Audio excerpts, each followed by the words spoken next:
Welcome to Kenton's videos. Enjoy the video. You start by powering down and unplugging the headphones so you don't short anything.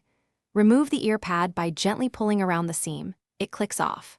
Once done, use a plastic spudger to pry the inner ring and expose screws. Make sure to collect screws in a container and note their positions. This prevents mixing small parts. You want to be efficient now. Reduce handling, avoid metal picks near the driver, and keep the workspace organized for the next steps. Once the cup is open, inspect the ribbon and solder points for obvious breaks or cold joints. You're looking for detached wires or torn insulation. Use a multimeter to test continuity and driver resistance.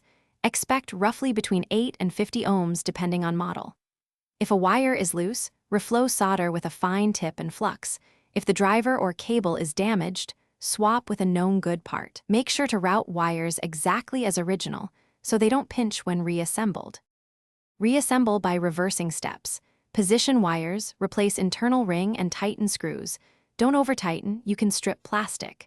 Reattach the ear pad and power on. Test audio at a low volume and play stereo test tones to confirm left-right balance and bass response.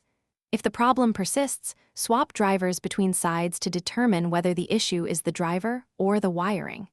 If swapping fixes it, replace the faulty driver. Otherwise, recheck solder joints and cable routing before. Thanks for watching. Consider subscribing if we helped you.